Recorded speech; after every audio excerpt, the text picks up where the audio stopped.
जय Shri Krishna, Radhe Govind. Welcome back to Kanhamrit. तो आज के इस वीडियो में हम लोग बात करने वाले हैं कि अगर आप लोगों ने भी घर पर लड्डू गोपाल की सेवा ली है, मतलब घर पर लड्डू गोपाल विराजमान है, तो उनकी सेवा के क्या क्या नियम है बहुत ज्यादा सूक्ष्म रूप से मैं आपको बताने वाली हूँ। ज्यादा डीप में नहीं हम लोग जाएंगे, क्योंकि जब भी हम लड्डू गोपाल को घर में रखते हैं तो हम भूल जाते हैं कि हमें उनकी सेवा किस प्रकार करनी है, और बस सुबह की पूजा शाम की पूजा तक ही सीमित रहती है चीजें, जो हमें बिल्कुल भी नहीं करना है।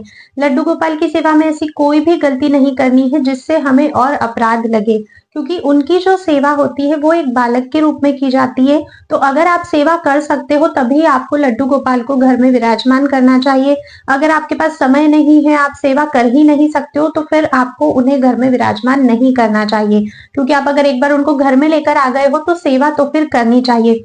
बहुत ही छोटे रूप से मैं बताती हूँ कि जो इसेंशियल है, बिल्कुल इतनी सेवा तो करनी ही चाहिए, वो आज आप इस वीडियो में समझ लीजिए ताकि कोई भी गलती आपसे ना हो। क्योंकि अच्छे के लिए, सेवा के भाव से, भक्ति के भाव से हम लोग भगवान को घर पे लेकर आते हैं, और जब उनकी सेवा पूजा उस तरीके से नहीं हो पाती है जिस तरह से होनी चाहिए, तो फिर आपकी पूजा पाठ और भक्ति का आपको पूरा फल नहीं मिलता है। सबसे पहले तो सुबह लड्डू गोपाल को हमें उठाना है। तो सुबह जब भी आप लड्डू गोपाल को जगाने जाते हो तो एकदम से जाकर और उठा नहीं देना है। काफी सारे लोगों को मैंने देखा है कि भगवान को जगाने का तरीका ये होता है कि बस मंदिर का पर्दा खसकाया और भगवान उठ गए, ऐसा नहीं होता है। जहां पर भी आपने उन्हें शयन करवाया है, पहले वहां पर जाइए।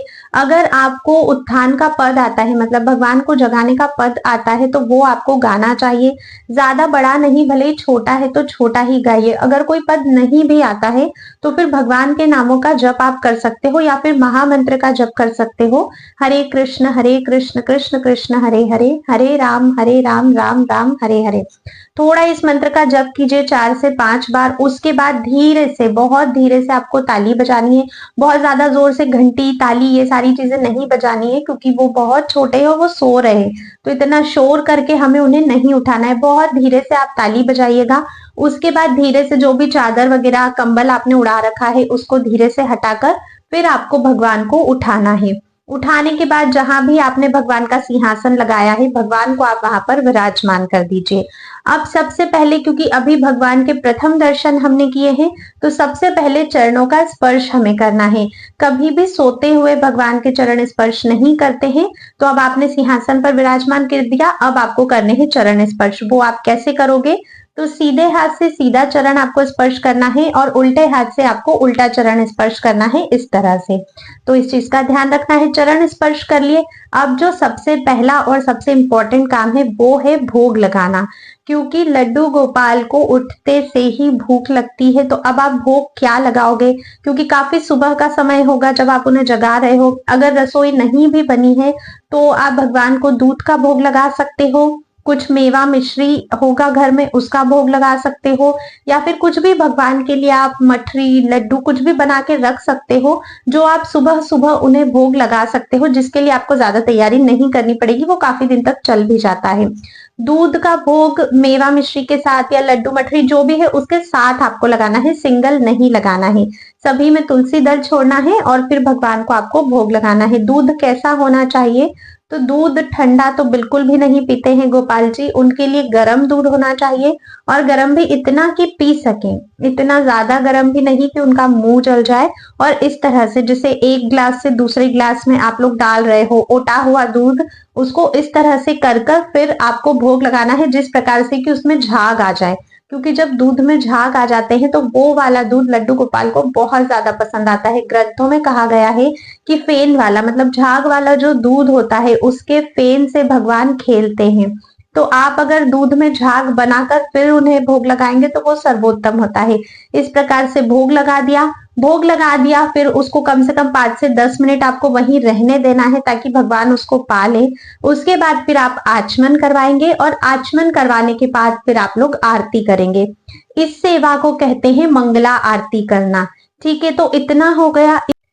अब भगवान को स्नान आदि करवाने हैं, श्रृंगार आरती करनी है, पर अगर अभी आपके पास समय नहीं है, घर के अगर दूसरे काम आपको करने हैं, तो सेवा को थोड़ा विश्राम दीजिए, बाकी आपके कार्य निपटा लीजिए। जब वो हो जाते हैं उसके बाद फिर आपको भगवान को स्नान करवाना है, उनके वस्त्र आपको चेंज करने हैं, उसके बाद फिर से आपको उन्हें भोग लगाना है। और फिर आरती करनी है, जिसे कि श्रृंगार आरती कहा जाता है। ठीक है, इतना हो गया। उसके बाद फिर भगवान की सेवा आती है राजभोग के समय पे। जब भी फिर घर में रसोई बनती है तब फिर आप उसका भोग भगवान को लगाइए। राजभोग कहते हैं जिसे, जिसे हम लोग लंच कहते हैं। तो लंच का भोग आपको ठाकुर जी को लगाना है। उसके बाद आपको आरती करके फिर ठाकुर जी को आपको शयन करवा देना है। जो दोपहर में थोड़ी देर के लिए भगवान सोते हैं, वो उनका राजभोग कंप्लीट होने के बाद फिर आप उन्हें थोड़ी देर के लिए सुला दीजिएगा। उसके बाद जो उनके जगाने का समय रहता है वो 3:30 बजे 4 बजे, इस समय पर आप लोग उन्हें जगा सकते हैं। अब जब 4 बजे जगाया, अभी फिर से भोग लगाने का समय है, तो इस टाइम पर आप कुछ भी स्नैक्स वगैरह दे सकते हो, कुछ भी फ्रूट्स दे सकते हो, कोई शरबत, लस्सी, जूस कुछ भी दे सकते हो, जो भी आपके पास अवेलेबल है आपकी सुविधा के हिसाब से। पर भोग उनको फिर से आपको कुछ ना कुछ लगाना है। भोग लगा दिया, ठीक है। उसके बाद संध्या आरती होती है, शाम की जो आरती हम लोग करते हैं। तो देखिए, संध्या आरती सभी को करनी चाहिए। अपने घर में काफी सारे लोग होते हैं जो संध्या आरती नहीं करते हैं, पर आपको संध्या आरती करनी है। अगर लड्डू गोपाल घर में है तो उनकी सेवा करनी है, और तुलसी मैया को भी एक दीप आपको प्रज्वलित करना है।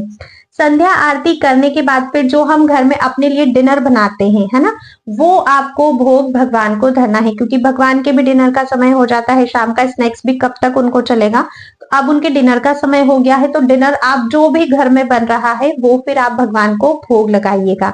ठीक है। उसके बाद हमें भगवान को शयन करवाना होता है। तो भगवान को देखिए 2 समय पर दूध लगता है। जो लड्डू गोपाल है, ठाकुर जी है, एक तो सुबह उठते से ही उन्हें दूध लगता है, और एक उन्हें रात को सोते टाइम पे दूध लगता है।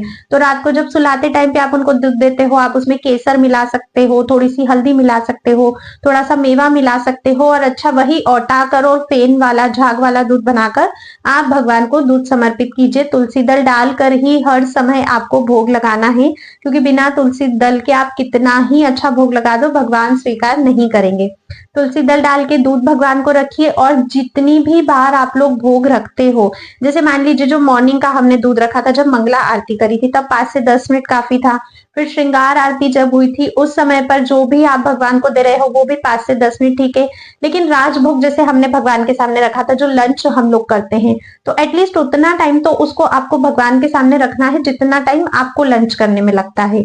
डिनर अगर आप रख रहे हो तो उतना टाइम भगवान के सामने वो डिनर रखा होना चाहिए जितना टाइम आपको डिनर करने में लगता है, क्योंकि सेवा जो होती है वो हमेशा आत्मवत होती है। तो जितना समय खुद को जो चीज पाने में लगता है, एटलीस्ट उतनी देर वो चीज भगवान के पास रहनी चाहिए। उसके बाद ही आपको उसे वहां से उठाना चाहिए। ठीक है। अब भगवान ने रात्रि का जो दूध था उनका पी लिया है, अब शयन करवाना है। तो भगवान को हमेशा आपको लेफ्ट करवट सुलाना है, मतलब बाईं और भगवान को करवट करके आपको सुलाना है। उसका भाव ये रहता है कि बाईं और का जो स्थान है वो श्री जी का होता है, राधा रानी का। हम भले ही ना देख सकते हैं, पर राधा रानी सदैव ठाकुर जी के साथ होती हैं, तो आपको उन्हें सदैव बाईं करवट करके ही सुलाना है। जो भी आप ओढ़ा रहे हो अच्छे से ओढ़ा दीजिए। कुछ जल की एक झाड़ी या कोई भी पात्र भगवान के पास भर के रखिए, उसमें तुलसी दल डाल के रखिए। अगर आपका ज्यादा भाव है तो थोड़ा बहुत मेवा मिश्री भी उनके पास रख सकते हो, अगर उन्हें रात में भूख लगी तो। ठीक है। और दिन भर भी भगवान के पास में जल का एक पात्र होना ही चाहिए, ताकि जब भी उन्हें प्यास का एहसास हो तो वो जल को पी सके। तो जल का पात्र तो पूरे 24 आवर्स उनके पास रहना चाहिए। बाकी जो भोग की सेवाएं थी और जो पूजा की सेवा थी वो मैंने आपको बताई है। और ये जो सेवाएं हैं ये बहुत ज्यादा संक्षिप्त रूप में बताई है, बहुत छोटे रूप में बताई है, कि इतना तो एटलीस्ट हमें करना ही है अगर लड्डू गोपाल को घर पर विराजमान किया है। डिटेल में अगर आप लोग जानना चाहते हो तो कमेंट करके मुझे बताइएगा, मैं डिटेल में भी वीडियो लाऊंगी कौन सी सेवा किस प्रकार से करनी है, और लड्डू गोपाल अगर घर में है तो किन किन बातों की सावधानियां रखनी है। कोई भी प्रश्न है, कोई भी डाउट से कमेंट करके पूछिएगा। और अगर अभी तक आप लोगों ने चैनल को सब्सक्राइब नहीं किया है तो सब्सक्राइब किए बिना बिल्कुल भी मत जाइएगा, और बेल आइकन भी जरूर प्रेस कर दीजिएगा, ताकि आने वाले सभी न्यू वीडियोस के नोटिफिकेशंस मिलते रहें।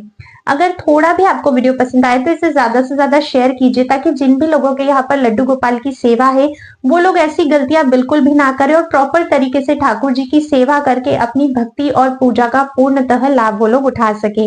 वीडियो को लाइक किए बिना बिल्कुल भी मत जाइएगा अगर पसंद आया है तो। अब मैं आप सभी से मिलूंगी नेक्स्ट वीडियो में, तब तक के लिए राधे राधे।